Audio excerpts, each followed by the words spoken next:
Welcome to Board Game Empire. We're going to be giving you a brief review and overview of Ancient Games of Asia, which comes in this beautiful box, and it has 4 games that each have their own beautiful silk bag and a little box for the components. And each of those fits perfectly in the corner of the box. It's one of the coolest box designs I've seen. They're gorgeous, and they have little ribbons where you pull the drawers out. They're just gorgeous. So there's 4 games. Some of them date back thousands of years. These are ancient games, and when I'm explaining it, you'll notice they have similarities to the games we play now, like checkers, but they're different. But they have the base. You'll be able to see the similarities of it, how it reminds you of some of the games we played as kids. So Bok Chow, there's Jarmo, Ute, and Hasami Shagi. I think I pronounced those right. So in Bok Chow, one player is the tiger, the other person is the goats, and basically you are trying to, as the goat, or as the tiger, you're trying to capture 5 goats. As the goat, you're trying to trap the tigers where they don't have a move. So the game ends in one of 2 ways. The tiger getting 5 of the goats captured, or if the tiger is unable to move, a legal move, or has to keep going back, if the players are just basically going back and forth, that's a draw. But if you trap the tiger where it can't move, it's trapped, like you've surrounded it, because you could only move from one line to the next intersection. So if you've trapped all the tigers and they can't make a move, the goats have won. But the way the tigers work, they move one, but if they have an empty space, this is how they capture the goats. They jump over them, just like kind of in checkers, and that's how they're trying to capture them, all 5 of them. However, if there was another piece in that intersection, the tiger could not capture that one. So the goat is all the while placing pieces, trying to not leave openings so the tiger can capture them. So it's a game of like cat and mouse, where you are playing till one of those in-game triggers happen. In Jarmo, you are trying to either actually, this is... When you're looking at Jarmo? This is Jarmo, right? No, Jarmo. No. Okay, here's Jarmo. Sorry. Jarmo, you're either trying to move all of yours into the enemy camp, capture all 5 of the enemy's pieces, or it ends if you guys are doing the same move back and forth 2 times. So you're moving these in a straight line you can see the lines here, from space to space, and you're just continuing until you're trying to either capture your opponent or trying to get into their home base. The way it ends when one of those in-game triggers happen. Either you've captured all 5 or you have all 5 of yours in the enemy camp. Then you count all the points. You get 2 points for each one in the enemy. So if you had all these over here in the enemy base, and then you get 1 point for each of your additional ones that are on the board. And at the end of the game, whoever has the most points wins. So then we have Ute. Ute is like a horse racing game where you have throwing sticks, and you're just going to be tossing these. Face down with no symbol is 0. Face up with a symbol is 1. If you happen to roll all face-up symbols, that's 4 points. If you roll all face-down zeros, that's 5 points. If you do either of those, you can roll again, and then you add that on to your 4 or your 5. You can do that up to 2 times. If you roll another 4 or 5, you could roll it again for a max of 3 rolls. And then you're going to be moving your horses on the track, or dividing that between 2 horses. So say I roll a 3, you start here and you go 1, 2, 3. Or if you want it, say I'd rolled a 4 and then I rolled again, so I had 7. I can go 1, 2, 3, 4, and then move one on, 1, 2, 3. You could divide it in between 2 horses, or if you have 2 horses already out there, you can divide those between the 2. If you do catch up with your own horse, you just stack them. You can't jump over it, you just stack them and you move them as 1. If you happen to end on one of these spaces, you could take a shortcut on your next turn. So if you stop here, the next turn when you roll, you could go this way. If you stop here, then you go straight to the finish line, or you have to keep continuing going this way if you didn't stop there. Your goal was to get all your pieces over here to the end. So you're going counterclockwise around the board. It's a race trying to get all your pieces over here. So whoever gets all their pieces there first wins the game. Okay, one thing though, when you split your rolled things, you can only split them if the horse is already in the center. You can't split it in between horses that haven't came in yet. I think you can. I was reading and it sounded like you could. Oh, because that's the way we were playing it the way they had to be on here, but I believe you can do it. I'm not sure. Don't want to say for sure either way. I'm not. This is not how to play, so. There's a quick overview. And then the last one is Stonemaier. I think I said that right. So basically, you have 2 players with trying to basically get 5 in a row or capture 14 of the opponent's pieces. So you're moving into this area right here. Once they're in this area, you cannot go back to your home and you cannot go in your player's home area. So this is the battlefield right here. You can move your pieces as far as you want, either horizontal or vertically. The way you win is if you have 5 in a diagonal row, 5 in a row horizontal, or 5 in a row vertical. You capture pieces by surrounding the opponent's pieces with 2 of yours. You can also capture by surrounding in the corner like that.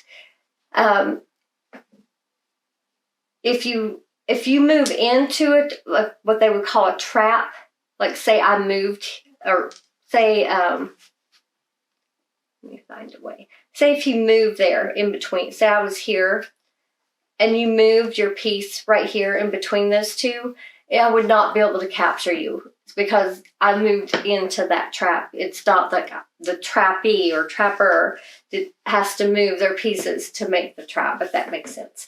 So you either win when you have 5 in a row or when you've managed to capture 14 of your opponent's pieces. And then whoever achieves that one of those first wins the game. So they're very quick games. I think each one maybe took us 10-15 minutes to play and about 5 minutes to learn. And so they're very quick, very easy to set up, and very easy to store because it's all of them in this little box. Very, very genius way for them to package that. If you get the one with, because you could buy them separate as well, or get them separate as well in the Kickstarter. Okay. So what did you think? Which one was your favorite? I really like the illustration. The components are phenomenal. I love the box storage. I like the little wooden pieces.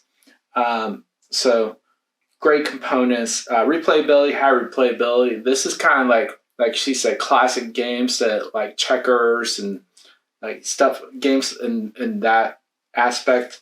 Connect Four, like that style of games. And so it does bring some of those games that you probably played. These are probably the original that people got their ideas from. Mm-hmm. So really cool and high replayability. So the mechanics are a little bit simplistic because they are, there are some strategies to the games that you have to, maneuver. There's a lot of strategy. Well, yeah. Well, yeah. Well, especially the Hashimo, this one, and Stonemaier. Yeah, and then the Bok Chow. Those are really strategic ones. So there are some that are a little bit more simplistic and luck based, like the Yolt. That one's a little bit more simplistic, and that one's very strategic. Jarmo, kind of, because you're kind of limited. I mean, the Bok Jaw, I think, was probably the hardest one as far as strategy, because there's so many different ways to try to trap someone, and there's so many moves. And then this one is as well. This one kind of reminds me of that chess style, if you like chess. So, but for me, my favorite one is probably the Yolt, because I like Ute. I like the rolling of those wooden pieces, and the Bok Chow because of the strategic element to it. But I do like this one as well. It does kind of have that chess style feel to it, but just great games and the old classic style games. So if you like chess, checkers, Connect Four, like all those old style games, or Othello, kind of Othello, like yeah, well, I never played Othello, but I grew up overseas.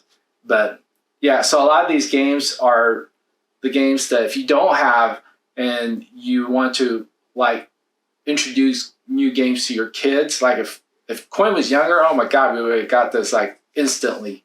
But yeah, this is like those type of games that I would highly recommend for younger audience or people that like the chess, checkers, and those type of games. Games. Yep. So what did you think? Well, I was blown away by just the components and the beauty of this thing. It's gorgeous. I love the colors. And I know I've said it like 4 times, but I love the box. Even the back has a cutout. Like, it's just everything. They thought of every little thing. It's just amazing. Graphically, I love it.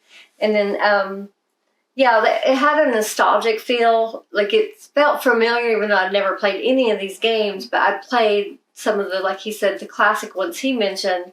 It has aspects of all those. Like, this one kind of reminds me of the Connect Four and checkers mixed together. It's just, or like, is it not backgammon? Starts with a B? Forget. It's got the little marbles. Chinese checkers. Oh, yeah. Yeah, kind of like all those. It kind of just reminds me of all those games that I used to play as a kid. And so it does have that nostalgic feel to it, but it also, you could tell these are classic games. I mean, some of these go back 2,000 years. So it's probably one of like some of the first games that were played in Asia. And it's just, it's pretty cool that they are bringing those back. So we can experience them and bringing them to the U.S. So I think that's really cool. So you could experience, well, they're something different. Also bringing it back from what I saw the video, so they can the longevity of the games, so they could continue to be introduced to generations. Except if people don't, if they just keep in one region, then the games might die off. Mm-hmm. From generation to generation. So this is their way of, introducing it to other people so they can, continue to be experienced. And my favorite, I agree with Anthony, was the one where even though it's the more luck-based, it was so fun throwing the sticks, and I don't know, it was just exciting and fun. These were all strategy to me, but it's, of these, I would say, I probably like the Hasemi Shogi, if I'm saying that right, and Jarma the best. My least favorite was probably the Bok Chow, because I don't know, I was the tiger. And even though I did win, I don't know, it just wasn't as exciting for me. But these were more exciting because you had more leeway, more ways to move. You were pretty limited on this one, on the moves you could do. But yeah, I enjoyed playing them. We played them as they're all 2-player games, except for this one can be played, I think, 3 to 4. But it seems like they only have pieces for 3 players in these. Yeah, but I think it said 2 to 4. Yes, yeah, so I say 3 to 4, 2 to 4. Sorry, but there's not pieces for a 4th player. You would have to probably just get your own, make do with it. But the rest of them are 2-player games. So, but it's beautiful. So I would highly, highly recommend following this, because it's such a beautiful game, and so easy to learn, and you could teach many people to play this in just a few minutes. So it would be just a great one to have in your collection just for that reason. And when you just want to play some quick filler games, they're gorgeous to look at. So did you have anything else you wanted to say? Mm-hmm. So hopefully this helped you to decide whether this is something you wanted to add to your collection. Again, we will put the link to the Kickstarter in the description. Please give this a like, share this with others so they can check out this awesome game. We hope you'll subscribe to us if not already. If you are subscribed, thank you so much for being a loyal fan. Thanks for watching, and we look forward to seeing you next time.